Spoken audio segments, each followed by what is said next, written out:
Well,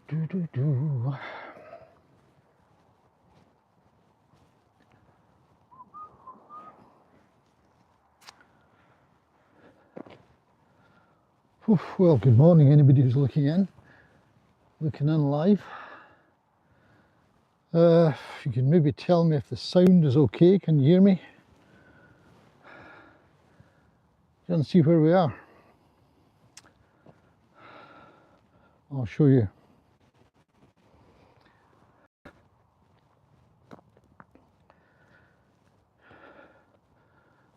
I'm not sure if there's anybody here just now. If you want to get more information on this, I'll scan this for you. And you can look back at this and scan it for yourself, maybe. Hope that works. Maybe it will. Anyway, Loch Goyne Covenanters Museum's what we're heading for.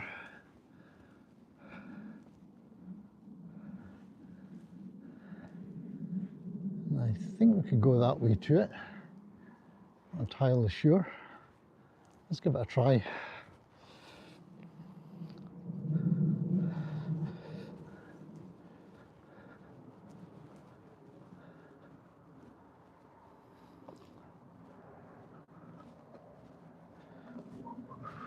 Nobody, oh, somebody looking in. Good morning, whoever it is. Thanks very much for looking in.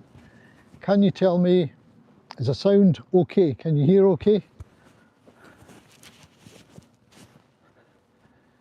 Yesterday I did, was it yesterday? I did a bit of video live stream for a while and nobody could hear anything because I had the microphone on the actual phone switched off, although I had a fancy one plugged in. So I've got this one plugged in. Hi Scott, good and clear, that's what I like to hear. Yeah, so today I'm at Whitelea at the wind farm. I'll let you see what's surrounding me here. Nice morning. You should be out, maybe you are out enjoying the day. But yeah, not that inspiring looking around.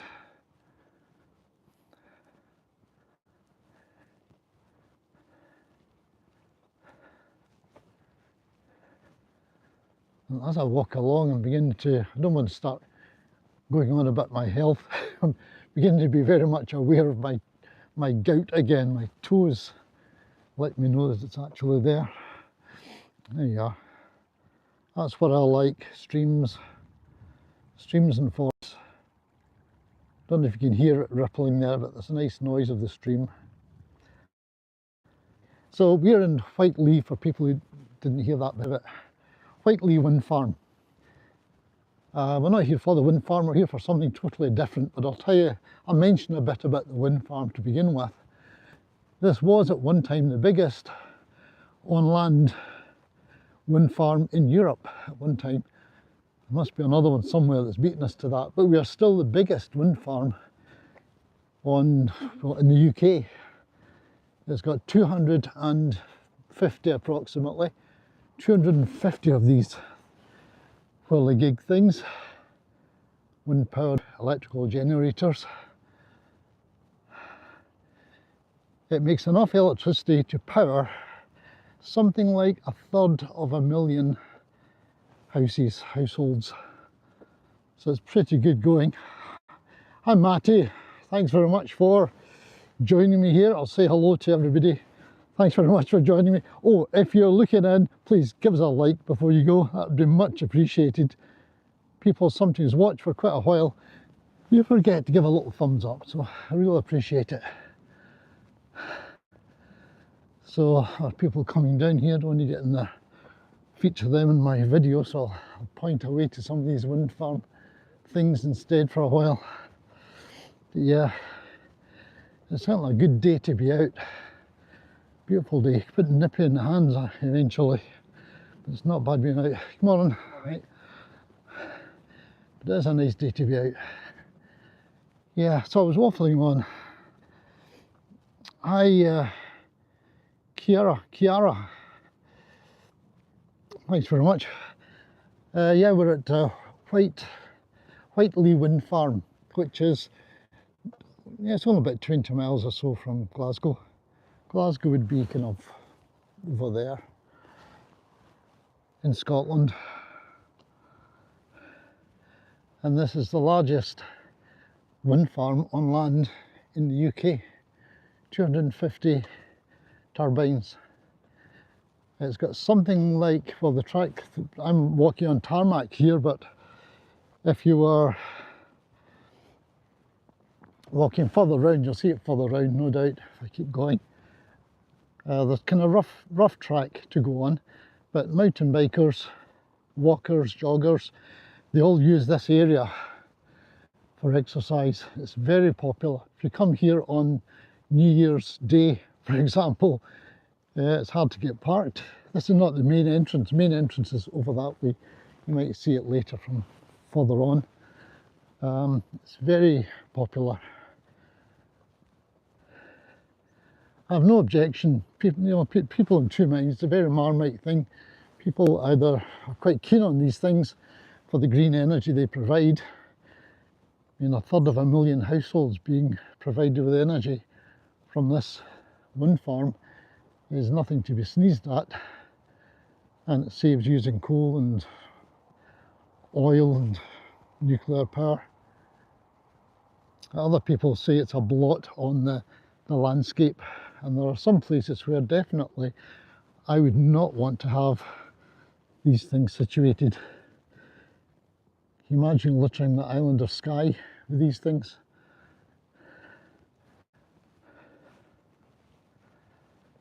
But in this particular location, to be honest, I don't mind it.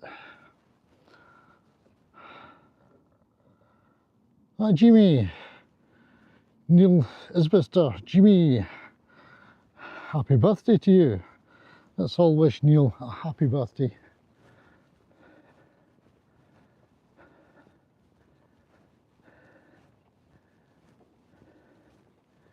Yeah, so it is an interesting place to go to. Environmentally, some people say it's a terrible thing to do to the environment. Others will say, well, it's good, it stops burning fuels using radioactive materials. So there are pros and cons. In the right place, I think it's good to have them. I mean, Mr. Trump doesn't like the idea of them being offshore either, in the sea off the coast. Denmark does that in a big way. They've got massive marine, what do you call them, offshore wind farms. There's a shoe dog. Hello, he's looking to talk to you. Yeah, from the competition here. There you go. You are so good. Nice dogs.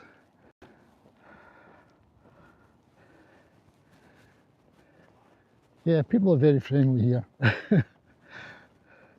So yeah, where was I? I'm losing track. Oh yeah, pros and cons of these things. Yeah, in the right place. Offshore, I don't have any problem with it, although Mr. Trump wasn't very happy because when his punters are playing golf, they might have to look at the sea and find these things there in the distance. Well, he's got no sympathy from me.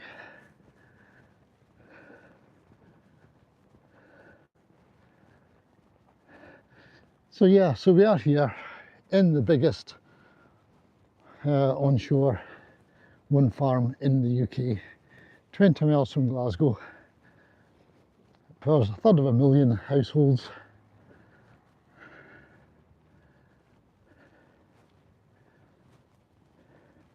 But we're here to look at the Loch Goyne farm, which is kind of famous and well known, or should be, to Scottish Presbyterians.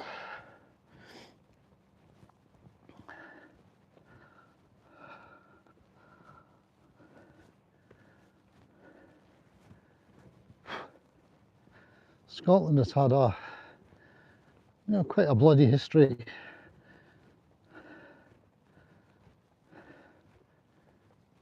certainly from the, I suppose from the time of the Romans even, certainly more from the 1500s and 1600s,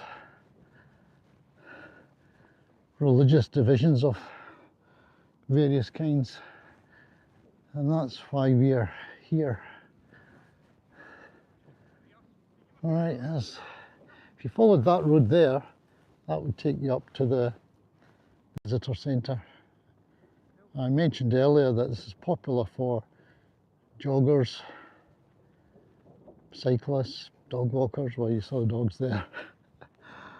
Well, thanks for the likes, everybody. I've got 4 likes. That's brilliant. Thank you. So yes, a good place for those kind of activities. But the activities way back in the 1600s, around about 1680, I think I've written it in the description somewhere, 1680 to about 1688 were described as the killing time. And that was because it was a time when the Stuart kings were tracking down people called Covenanters. And Covenanters were Protestants who had an objection to the way that the king was describing how their religion should be, run, how they should pray and so on.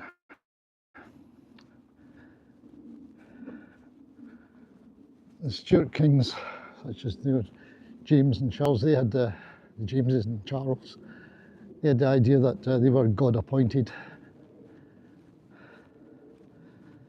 That was the right of the king to be the head of the church, and what the king said was really what God was saying.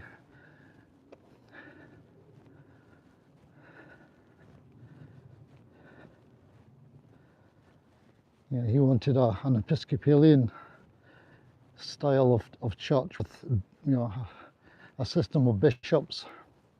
And I think at that time it was too close to the Reformation that people thought it was a bit like Rome. It was a bit like the Catholic Church.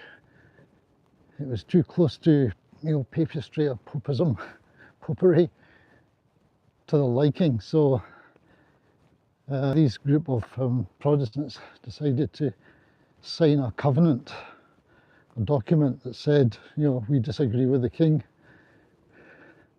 and we want to worship the way that we want to worship, and appoint our ministers locally. And that did not go down well with the monarchy. Ah, Stas.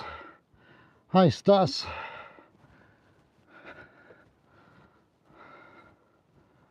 Wonder where you're looking in from. Russia, Ukraine, I don't know.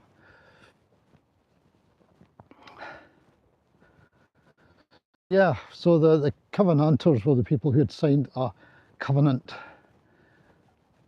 There were 2 covenants, I believe, 2 documents. I think at least one was signed in Greyfriars Churchyard in Edinburgh. But the king had outlawed any of the Covenanters praying any of the services, which were called conventicles.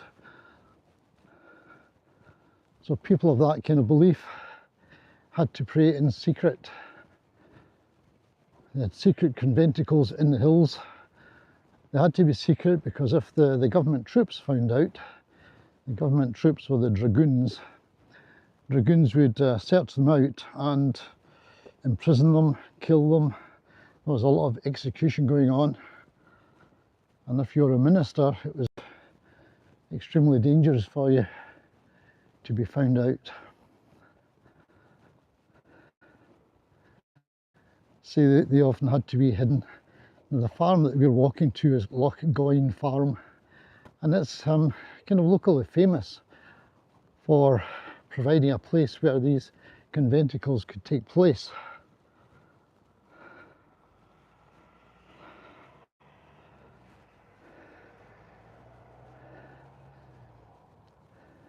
So services, secret services would take place at Lochgoyne Farm.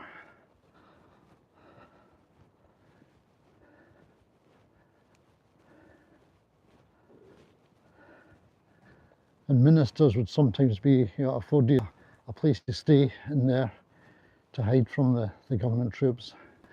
But a number of times apparently the farm had been searched by the dragoons,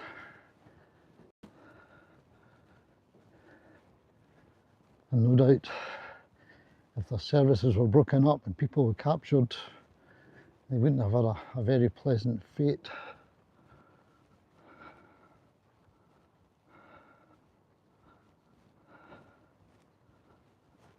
Yeah, it was that kind of thing. It's an overlooked, excuse me, an overlooked kind of area of history. And for a long time, when I was kind of aware of the term Covenanters and that killing was going on, I kind of mistakenly believed it was that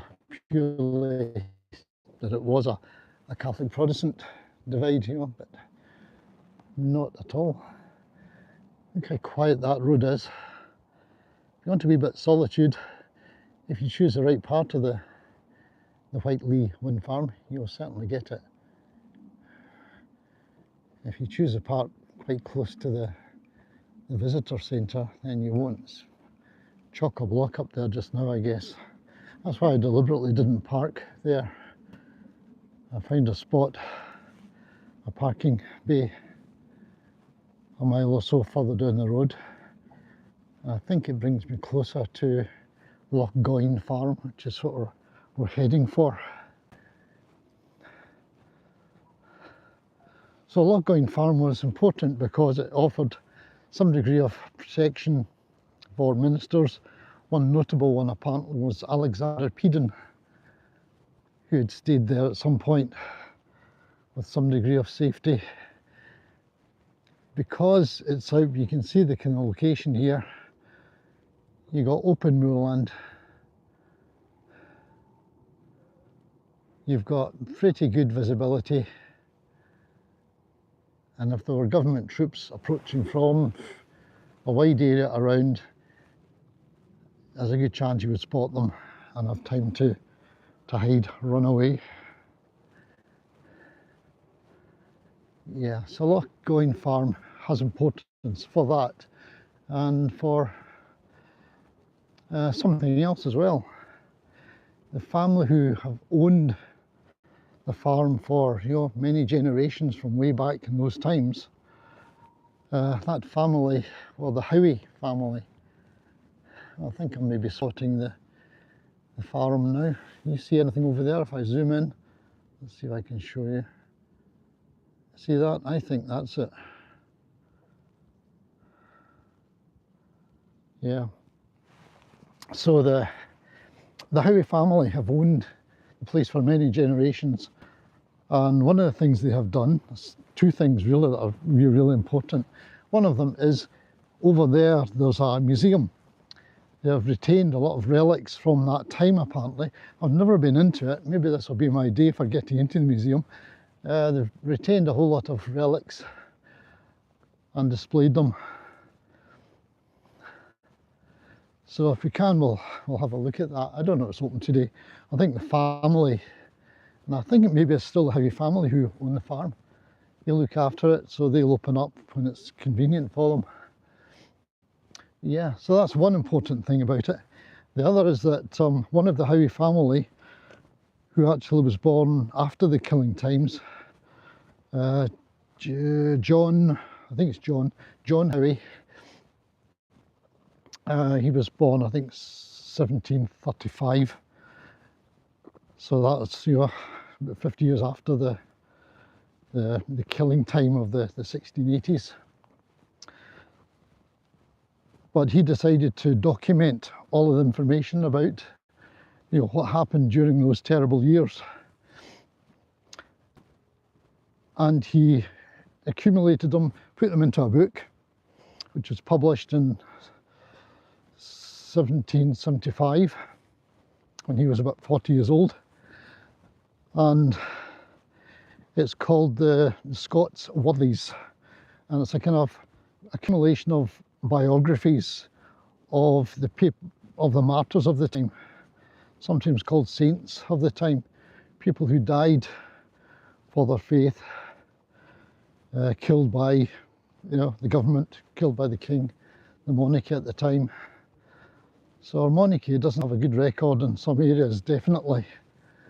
Some people think the monarchy doesn't have a good record just existing, but that's another debate. Yeah, so how he wrote the Scots Worthies, it's got another name, what's it called? Biographa, I think it's Biographa Scoticana, I think is what it's called. Yeah, so he got that published. And it's one of the most important documents. It's full of lots of stories of many, it's about this thick, so really big tome. I know it's about that thick, so I've got a copy of it. The one I've got is ancient looking. It's what that kind of ancient binding you get. And it's, I think it must be about 150 years old, the one that I've got. I picked it up in a jumble sale somewhere way back in time for 50 pence. So I think maybe in the 70s or so, 70s or 80s, I got it.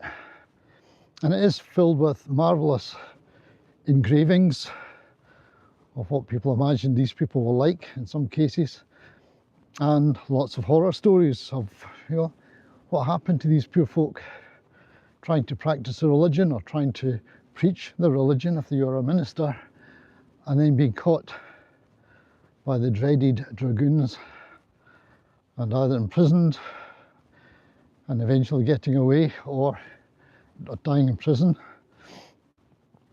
or being imprisoned and then finally taken to pieces, literally, and just executed. Awful stuff, terrible times.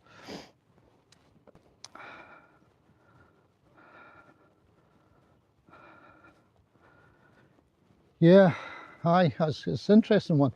I'm considering maybe if people were interested in reading sections of it and letting folks see it. It doesn't quite fit into my channel, my main channel, but it could fit into my other channel, which is, I think, at Tell the Celt, Telcelt. So you can look me up elsewhere. That's my channel for all kinds of everything, as it were.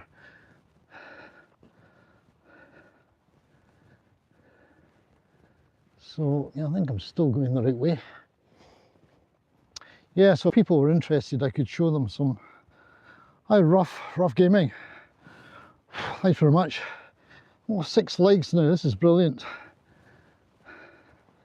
6 likes during a live stream. Excellent. Do you want to see around? Well, I'll show you around. Yeah, how to incorporate my book into the channel. Yeah, that's a thought. Well, I have actually got some other videos. If you look on my channel, I think I've got a playlist just of Covenanters, or it might be under my history playlist, history and prehistory. So yeah, if you're interested, have a look and see. You'll find other videos to do with Covenanters. I've been to various locations relating to them. Bothwell Bridge, for example. Bothwell Bridge is not far from here either. It's only about 15 minutes drive or so, 20 minutes drive. And that's where the Covenanters really met their final defeat in battle. And that kind of put them out of business, as it were, until William and Mary kind of took over. You can tell I'm not a historian. King William and Mary taking over.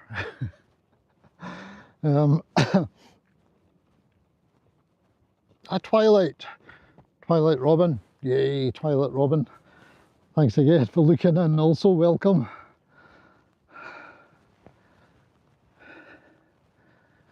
So yeah, I'll fill people in. I don't know many people are brand new, but we're at the United Kingdom's biggest onshore wind farm at present.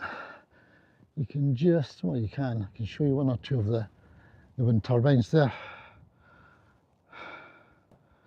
Hi Bill, thank you very much for looking in. Nice day, isn't it? I hope you're out. Afternoon already, so it is. Well, I had to get up, get myself out fairly quick, partly because I've got this to do. I thought this would be a nice thing to do today, and partly because, even more importantly, I had a Greggs free breakfast roll to have, and it runs out today, so I had to get to a Greggs on the way here. Got myself a roll and bacon, and as luck would have it, I was also due a free coffee, so my breakfast is totally free there today, and that set me up for the day.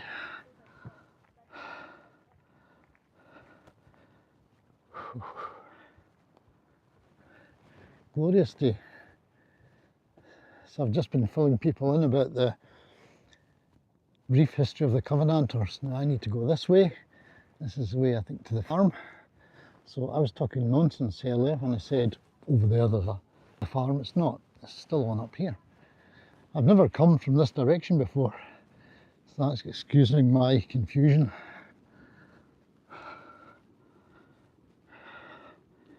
Hey Twilight Robin, I did say hi to you. You can say hello to everybody else. And Wahab 1043, hey, thank you.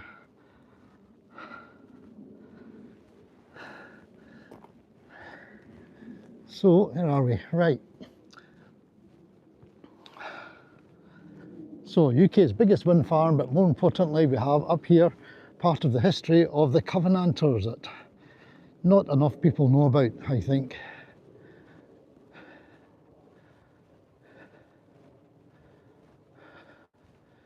In the 1600s, the Protestant religion in Scotland certainly got divided up. The Stuart kings wanted to have a system of religion governed by bishops, and that was rather too much like the Church of Rome, I think, at that time for people. So they didn't want that.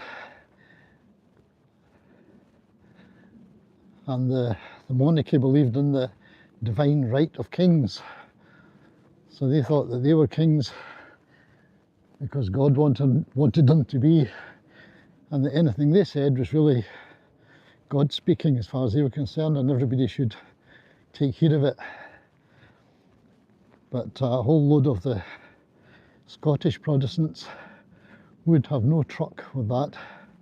They also didn't want to be told how to practice their religion by having a kind of, I think the Book of Common Prayer was the item. I might be wrong on that, somebody can correct me. I think the Book of Common Prayer was devised by the monarchy at that time. And of course you have the version of the Bible as well. Is it the James? Is it the King James? King James version. Yeah, one branch of the Protestants would have no truck with it. Signed an item called the National Covenant, which really stated that they were not going to accept a king as the head of the church and abide by these rules that he was putting down regarding how it should be set up. And the king basically outlawed them, and any ministers who preached the way that they want to do as opposed to the way that the monarchy wanted it done, they were at risk of their lives, and many were tortured and executed. They would be often given the chance to renounce their beliefs, renounce the National Covenant, and maybe save their lives that way, but many stuck to their guns and were executed for that.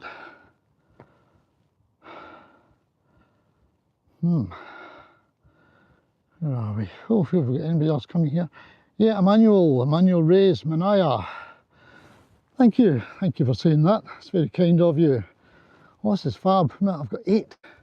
I have 8 likes. Magic.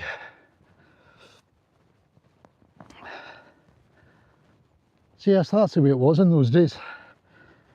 And I've been, along with my friend Scott, who you'll see commenting here, I've been to several locations of relevance to the Covenanters of that time. But I've never actually been into this one, which is the museum at Loch Goyne Farm. Loch Goyne is famous because it used to shelter Covenanters and allow them to have their religious services, known as conventicles in the hills.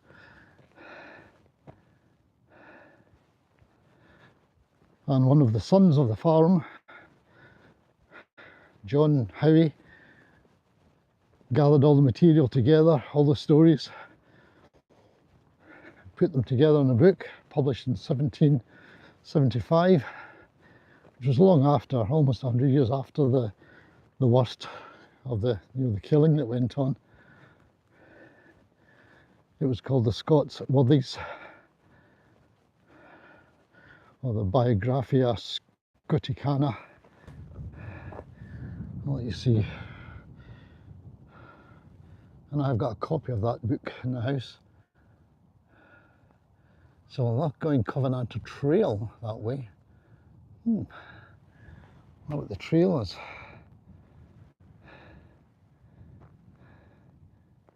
I don't know, maybe that is a museum down there. Well, let's have a look about. Right, there's a farm. Oh, and it says, I can see it. It says museum on the gable end there. So I don't know how it'll go if I keep on live streaming here, if I do get into the farm. But before we do that, let's have a look at this big needle. See this thing here? I wonder who that could be dedicated to. Well, I know because I've actually been at this before. Let's go and have a look.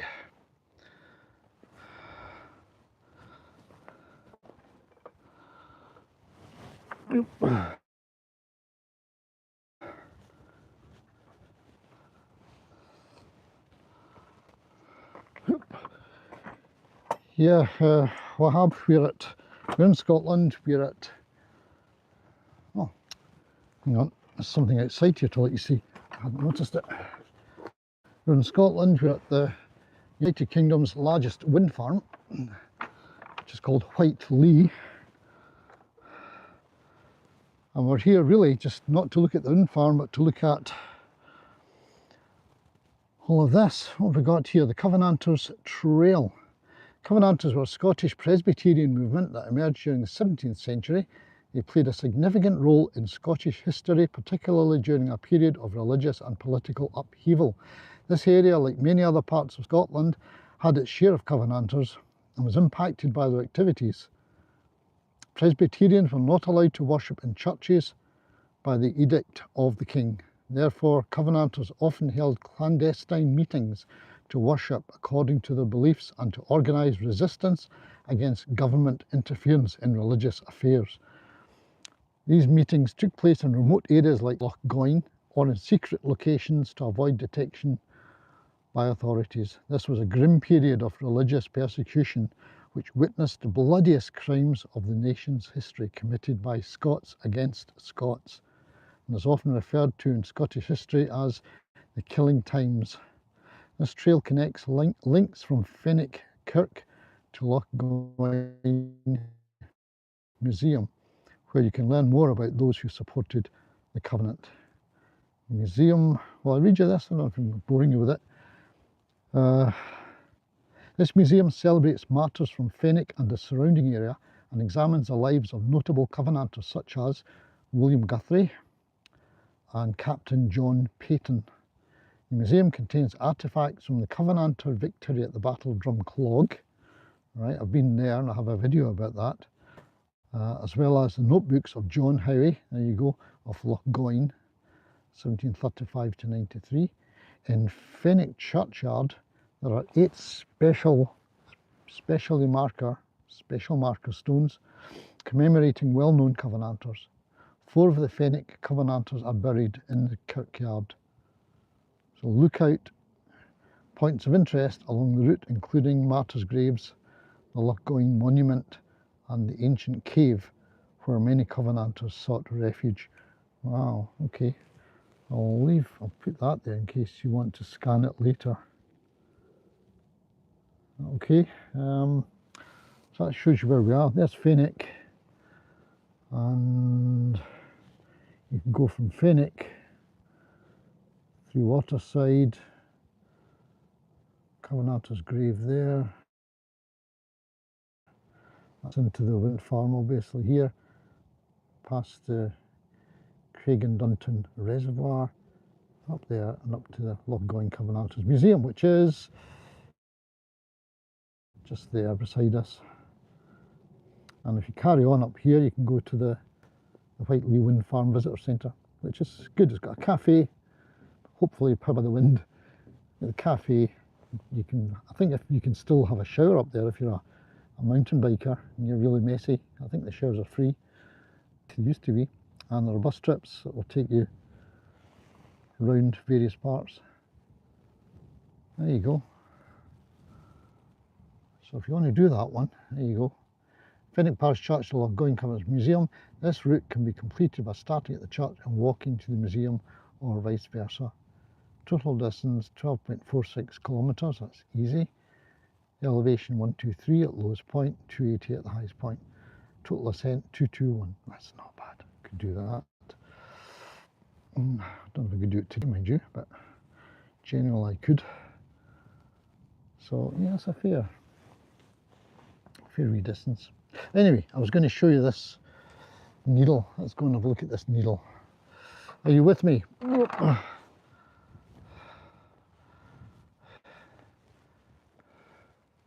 Hoop.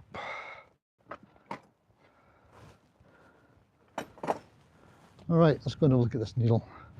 Right, who could it be dedicated to, I wonder? Don't know how good your eyesight is, but can you see in the distance, if I zoom in, where is it? That big lump in the middle, where is it? No, I can't see with my finger. Yeah, the big lump in the sea there on the horizon is Paddy's Milestone, known as Ailsa Craig as well. Proper name is Ailsa Craig. A big granite plug.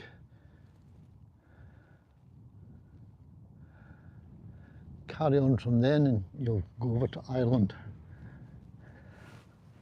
So let's go and have a look.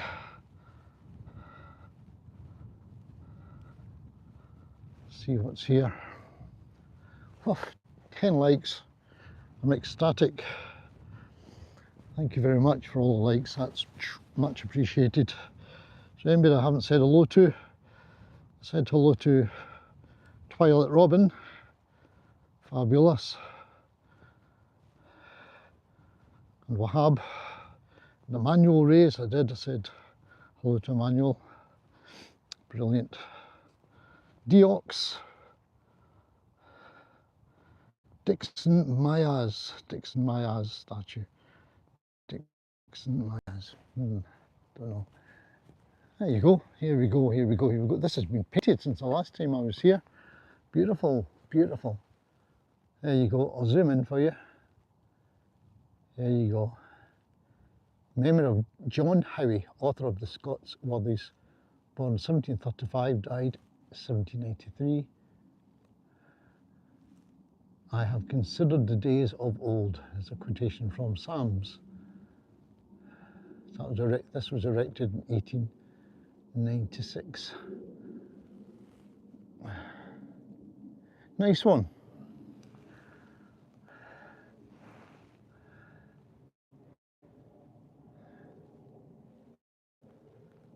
And I think these must be other worthies. Rennick, Cameron, Melville, Cargill, Knox.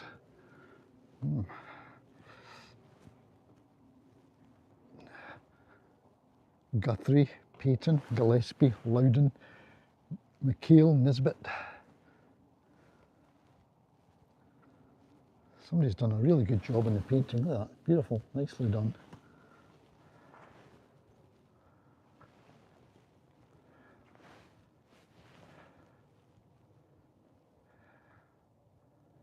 Yeah, Scott says, yeah, Ailsa Craig, where Culling Stones came from. I don't know if they still come from there, do they? No idea.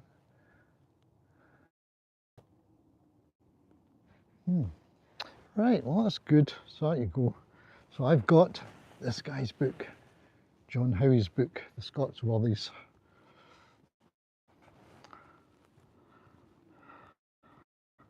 Hi Twilight Robin, nice to see you back. Welcome back. Shall we go and have a look and see if we can get to the museum, if the museum is open. This would be a good day, good weekend for the museum to be open because it's the open doors day over here. Certainly for Glasgow. I think this is near enough that it could be included.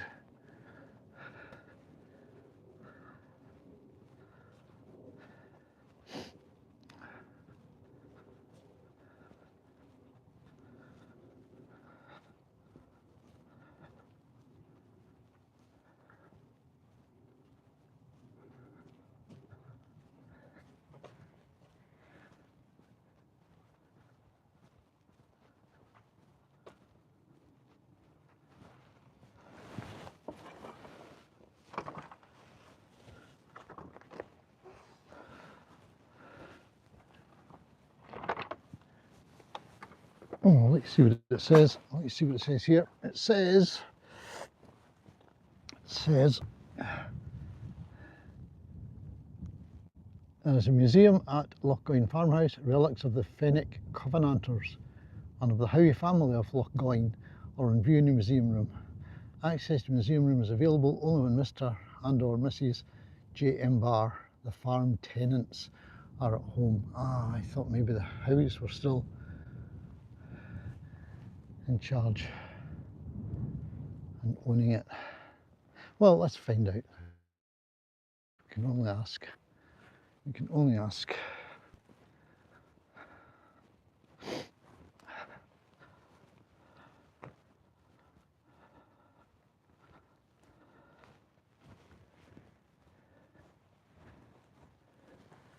Can you see from here?